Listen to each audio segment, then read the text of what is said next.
Siap buat menguji pengetahuan kamu? Pastinya kamu bakal dapat 1 poin tiap menjawab dengan benar. Yuk langsung aja. Matahari berwarna kuning. Mitos bukan nih? Minta aja orang untuk ngegambar matahari, kemungkinan kamu bakal dapat lingkaran jingga atau kuning di langit. Tapi ternyata warna matahari bukan kuning. Kalau dilihat dari luar atmosfer bumi, matahari kelihatan putih. Kok bisa sih? Menurut NASA, suhu mataharilah yang bikin warnanya jadi putih. Matahari terdiri dari campuran semua warna, jadi kelihatan kayak putih di mata kita. Terus, kenapa kalau dari bumi kelihatan kuning atau jingga? Panjang gelombang berwarna, kuning atau jingga lebih panjang. Warna inilah yang terlihat oleh kita. Warna yang panjang gelombangnya pendek cuma sampai ke atmosfer. Oh iya, langit juga kelihatan biru pada siang hari karena alasan itu. Meteorit panas banget waktu jatuh ke bumi. Gimana menurut kamu, mitos atau fakta? Waktu orang-orang ngelihat bola api di sekitar meteorit, mereka pikir suhu meteorit panas banget. Padahal enggak ya, meteorit nggak langsung mendarat di bumi. Kebanyakan udah miliaran tahun berada di luar angkasa. Nah, luar angkasa itu dingin, cuma beberapa derajat di atas nol absolut. Tapi bukannya meteorit jatuh ke bumi dalam keadaan terbakar. Kok bisa? Bola api itu sebenarnya udara di depan meteorit. Udara itu mendapat tekanan karena kecepatan meteorit yang super tinggi. Sisi luarnya jadi terbakar, tapi lapisan itu mati saat mendarat di bumi. Mungkin kamu udah tahu, waktu mendarat meteorit hangat, tapi nggak panas banget. Satu sisi bulan selamanya gelap. Menurutmu ini mitos atau fakta? Ini mitos. Yang bener aja nih. Tadi matahari, sekarang bulan. Jadi semuanya bohong. Waktu natap langit, kita ngelihat sisi terang bulan. Padahal matahari menyinari kedua bagian bulan sama rata saat bulan berotasi dan mengorbit bumi. Separuh bulan dalam bayangan dan separuh lagi terkena sinar matahari seperti bumi. Itu salah ya, sama kayak bumi, bulan gak punya sisi gelap permanen. Logikanya simple, bulan mengorbit bumi tapi juga berotasi pada porosnya. Makanya kita selalu melihat sisi bulan yang sama. Lubang hitam mengisap semuanya yang lewat. Mitos atau fakta?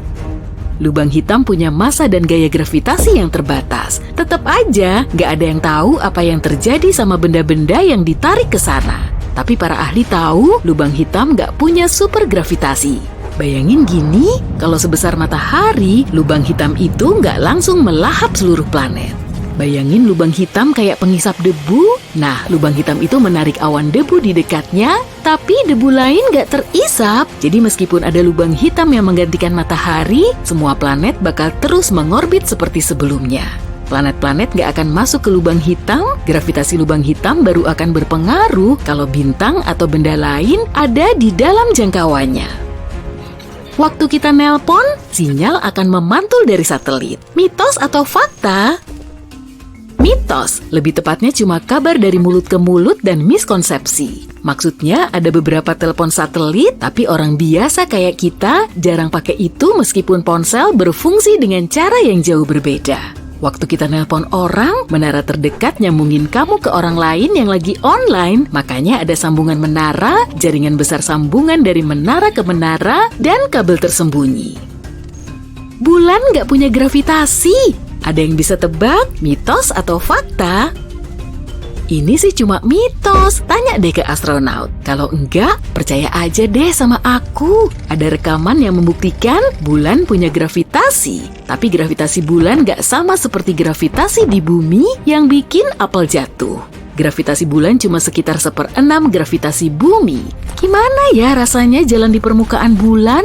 Pria kedua yang mendarat di bulan, Buzz Aldrin bilang, rasanya kayak gerak lambat, mungkin gak begitu beda dari trampolin, tapi tanpa per dan gak stabil. Sunset di Mars berwarna biru. Ini mitos atau fakta? Ini fakta ya, sunset tuh keren banget. Langit jadi berwarna kuning, sekarang bayangin aja warnanya menjadi biru. Menurut NASA, sunset di Mars bakal kelihatan kebiru-biruan kalau dilihat dengan mata telanjang. Tapi itu karena debu, partikel debu yang lebih dekat ke matahari terlihat berwarna biru. Ada yang namanya gempa bulan, kayaknya mitos atau fakta tuh. Fakta.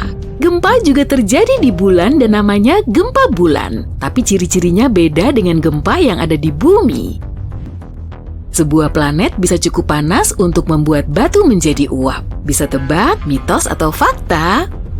Ini fakta. Suhu di alam semesta emang tinggi banget, ada planet yang suhunya cukup untuk melelehkan dan bahkan bikin batu jadi uap. Ukuran planet itu 2 kali ukuran bumi. Bumi super ini mirip kayak planet kita, tapi suhunya terlalu panas. Para ahli yakin di planet itu mungkin ada lautan lava dan awan yang menurunkan hujan batuan cair.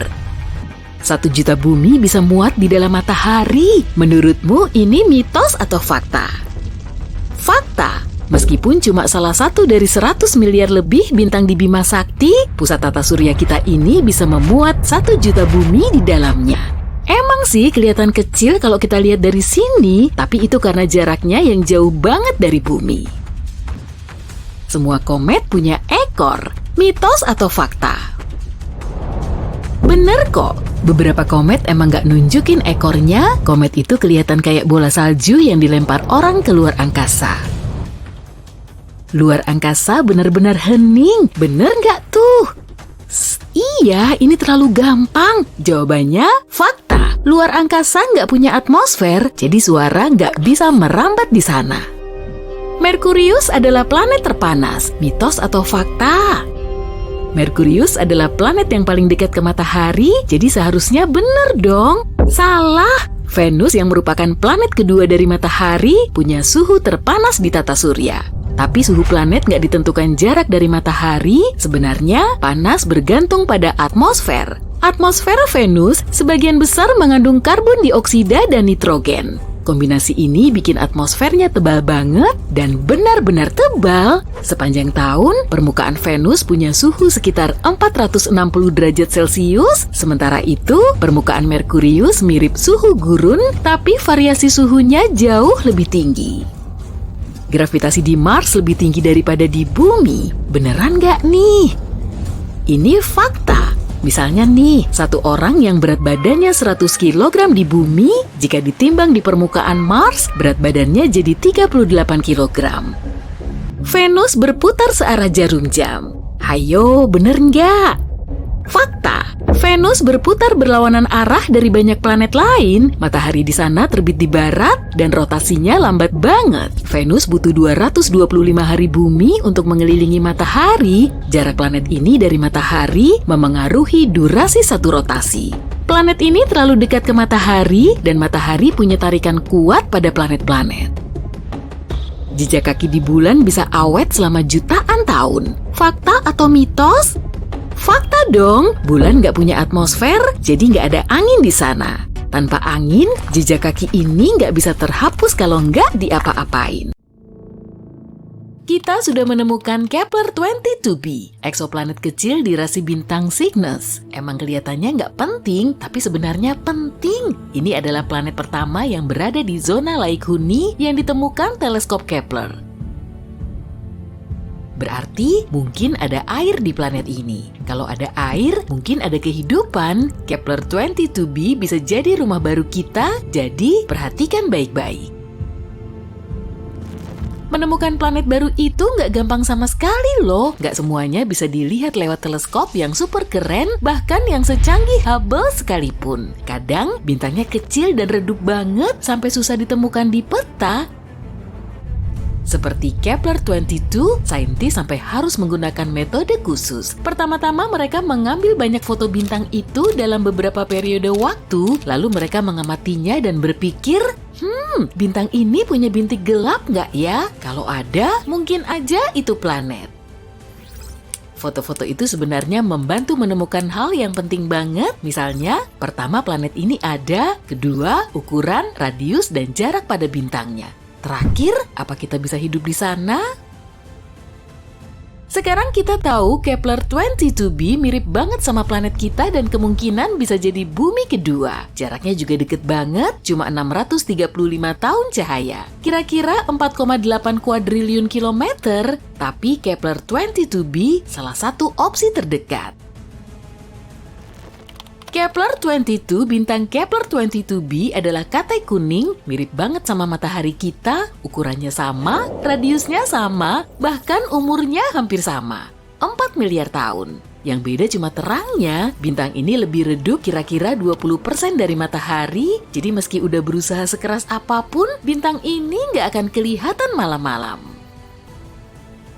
Ukuran planet Kepler-22b sekitar 2,4 kalinya ukuran bumi. Dari segi ukuran lumayan, radius lebih besar berarti kemungkinan adanya air dan ruang untuk hidup lebih besar juga. Meskipun pergi dari satu kota ke kota lain jadi jauh, capek banget kan ngebayangin naik pesawat selama 3 hari?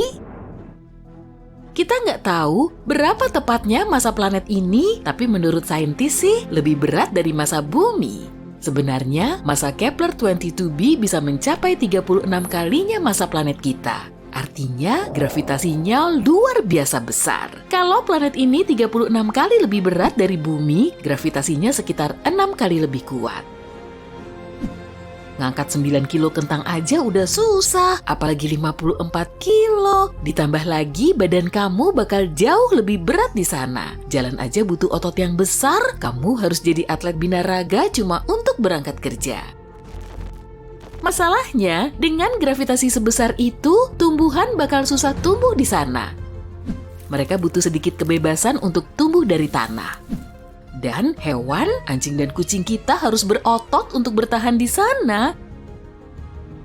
Tapi kalau planet ini udah punya hewan atau penghuni lain, kita udah punya gambaran seperti apa wujudnya. Mereka mungkin punya banyak kaki supaya gerak menjadi gampang, nggak tinggi tapi besar banget dan super kuat.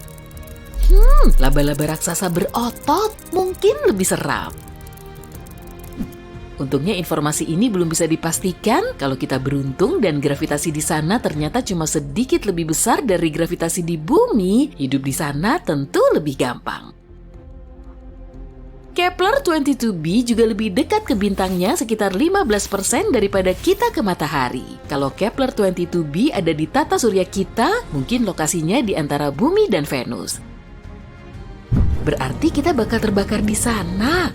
Enggak dong, bintang Kepler-22 cukup dingin, cuma sekitar 5.500 derajat Celcius. Makanya kita berasumsi suhu di Kepler-22b kira-kira sama seperti di bumi, tapi itu kalau planet ini mengorbit bintangnya sama seperti kita mengorbit matahari ya. Sayangnya kita nggak tahu itu. Kepler-22b bisa berputar mengelilingi bintangnya secara miring, misalnya seperti Uranus. Apa? Kamu nggak tahu kalau Uranus miring? Perhatiin juga deh cincinnya. Betul, Uranus juga punya cincin seperti Saturnus, tapi tegak lurus. Alam semesta emang misterius banget. Jadi kalau Kepler-22b beneran miring gitu, cuaca di planet ini juga bakal nggak bagus-bagus banget. Setelah musim dingin yang menusuk, bakal ada musim panas yang menyengat. Dan seperti planet-planet lain dengan penguncian pasang surut, kita cuma bisa hidup nyaman di lahan sempit yang terletak di antara dua sisi ini. Semoga aja Kepler-22b berotasi normal dan gak miring ya. Tapi nggak semuanya buruk kok. Menurut penelitian, mungkin ada laut di Kepler-22b. Tahu kan kalau air itu sumber kehidupan? Tapi dalam hal ini, manfaatnya bukan cuma itu, karena planet yang dipenuhi laut selalu punya suhu yang lebih stabil. Air menyerap sebagian panas dan menyebarkannya secara merata ke seluruh planet. Bagian yang panas jadi sejuk dan bagian yang dingin jadi hangat. Oh ya, bumi juga kayak gitu miliaran tahun lalu loh. Saat bumi mulai dapat genangan kecil pertamanya, bulan membantu genangan ini menyebar ke seluruh bumi. Berkat ini, bola terbakar saat itu berubah menjadi bola kecil yang penuh kehidupan. Jadi kalau Kepler-22b memiliki air tapi nggak punya atmosfer, menurut saintis, suhu rata-rata di sana kira-kira -11 derajat Celcius. Tapi kalau ada atmosfer seperti di bumi, suhunya bisa mencapai 22 derajat Celcius. Nah, itu baru pas. 1 tahun di sana sama dengan 290 hari bumi, kira-kira 9 bulan. Planet ini nggak punya satelit alami, jadi sayangnya kita nggak akan punya pemandangan cantik bulan. Tapi kita mungkin bisa melihat matahari sebagai bintang kecil yang jauh, kita bisa mengaguminya di langit malam sambil mengingat rumah kita. Tanpa sembunyi dari laba-laba raksasa. Itulah informasi yang kita tahu saat ini. Sayangnya agak susah mengeksplor planet seperti ini. Jadi ada banyak banget data yang nggak kita tahu. Misalnya, planet seperti apa Kepler 22b ini? Kita nggak punya informasi sepenting itu terkait planet ini. Kita nggak tahu Kepler 22b ini planet berbatu atau bukan. Kalau bukan, informasi-informasi tadi nggak berguna. Mungkin aja ini planet gas atau planet yang dipenuhi gas tapi intinya padat seperti Neptunus atau dunia air yang dipenuhi samudra raksasa. Kalau begini Kepler 22b mending jadi planet air aja deh. Setidaknya kita bisa bikin kota bawah laut di sana. Kita bisa memfilter airnya dan makan ikannya sampai kita menjadi spesies amfibi. Itu dihitung evolusi juga bukan ya? Tapi menurut saintis, Kepler 22b mungkin aja mirip Neptunus. Sejumlah astronom bahkan mengkategorikan planet ini Neptunus Mini. Ini beneran nama kategori planetnya loh. Tapi hal ini belum terbukti. Meskipun kita beruntung dan ternyata Kepler 22b adalah planet berbatu, kita belum tahu kayak gimana atmosfer di sana. Apa planet ini punya atmosfer? Gimana kalau seperti atmosfer Venus yang beracun? Kita jadi harus hidup di bawah tanah supaya selamat di planet ini. Lalu kita harus mikirin sumber panas karena di bawah tanah kan dingin. Iya, semoga aja nggak kayak gitu ya. Ada banyak kemungkinan dengan Kepler 22b, sejauh ini belum ada jawaban pastinya. Tapi semoga saintis bakal nemu jawabannya sebelum kita memberangkatkan manusia dengan pesawat antariksa untuk menghuni Kepler 22b. Kita bakal kecewa berat deh kalau ternyata ini planet gas atau semacamnya. Apa jadinya kalau planet kita terbagi dua? Satu planet berisi daratan semua dan satu lagi air? Apa kita bisa hidup di sana? Gimana caranya? Nah, kamu beruntung banget karena aku bakal menjawab pertanyaan itu sekarang. Bayangkan bumi dibagi jadi dua planet dengan satu orbit. Oke, sebut saja planet ini batuan dan air. Iya, emang gak kreatif banget. Lanjut ya, kita mulai dengan batuan karena lebih gampang dibayangkan. Tapi pertanyaannya, apa yang bakal terjadi kalau semua samudra di bumi tiba-tiba kering? Kita tahu air itu sumber kehidupan kan? 70% permukaan bumi terdiri dari air. Ada banyak banget air. Bahkan, meskipun semua samudra dan laut hilang, masih ada air yang tersisa. Misalnya, di sungai bawah tanah. Tapi sayangnya, air itu nggak cukup untuk menopang kehidupan kita. Semua makhluk laut akan hilang. Nggak lama setelah itu, semua hewan, tumbuhan, dan tentu saja manusia akan punah juga. Hutan yang kering, cepat atau lambat, akan terbakar sampai tinggal abu. Hei, nggak seburuk itu. Masih ada kehidupan kok dalam suatu wujud. Ada bakteri yang bikin kecoa iri. Makhluk ini bisa bertahan dalam segala kondisi. Contohnya nih, ekstremofil sudah berevolusi untuk hidup tanpa air. Mikroba ini bisa bertahan di lingkungan super panas atau asam tanpa air atau bahkan sinar matahari. Tanpa mikroba ini, batuan akan jadi planet yang tidak berpenghuni. Tapi mungkin saja, nanti ekstremofil bisa berevolusi jadi wujud keren yang bisa bertahan di mana saja. Tapi sekarang, batuan cuma batuan yang mengapung. Tunggu, kamu membayangkan batuan mirip gurun atau stepa yang panas banget? Jangan salah, planet ini sebenarnya dingin banget loh. Jadi gini, tanpa air nggak akan ada atmosfer karena atmosfer terdiri dari konsentrasi berbagai gas, termasuk hidrogen dan oksigen, H dan O. Tahu kan lambang unsur apa? Betul, kalau nggak ada air, nggak ada atmosfer karena atmosfer mengumpulkan semua panas yang kita butuhkan. Planet kita bakal dingin banget tanpa atmosfer. Kontras di antara tempat dingin dan kurang dingin akan begitu tajam karena air adalah penyeimbang iklim. Samudra menyerap hampir semua panas matahari. Samudra menyebarkannya dengan rata ke seluruh bumi untuk memastikan bumi nggak terlalu dingin atau terlalu panas. Jadi, tanpa air, batuan bakal jadi gurun yang dingin. Suhu rata-rata di planet ini sekitar minus 73 derajat Celcius. Di kedua kutub, suhunya sangat rendah, sekitar minus 184 derajat Celcius. Di tempat paling hangat pun, suhunya nggak lebih dari minus 6 derajat Celcius. Tempat panas ini dulunya samudera karena kedalamannya yang mengering jauh lebih dekat ke inti panas planet ini. Tunggu, jangan membayangkan planet ini tertutup salju juga ya. Nggak ada air sama sekali. Ini cuma batuan yang sangat dingin. Pada titik ini, kita cuma versi bulan yang lebih besar dan lebih coklat. Bulan bisa dibilang bumi yang tanpa air. Terus gimana dengan gunung berapi? Gunung berapi harapan terakhir kita untuk punya suhu hangat kan? Sayangnya, aktivitas gunung berapi menurun karena kurang air.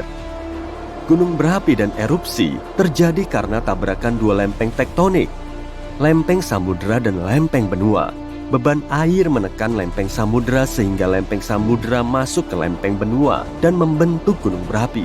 Jadi, kalau nggak ada beban air, nggak ada gunung berapi, dan aktivitas gunung berapi jadi turun signifikan. Sekarang, batuan cuma planet yang dipenuhi pegunungan tinggi. Lalu, setiap lempeng tektonik bertabrakan. Lempeng itu membentuk semakin banyak gunung dan palung, termasuk beberapa palung besar. Misalnya Palung Mariana yang terkenal.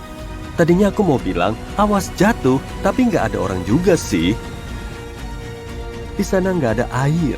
Nggak ada air berarti nggak ada salju, es, atau hujan, bahkan awan. Tapi anginnya mungkin cukup kencang. Itulah nasib planet batuan. Nggak begitu bagus. Jadi yuk kita lihat keadaan planet air. Miliaran tahun lalu, seluruh permukaan bumi sebenarnya tertutup air. Tapi sekitar 1 miliar tahun lalu, permukaan laut turun dan muncullah daratan.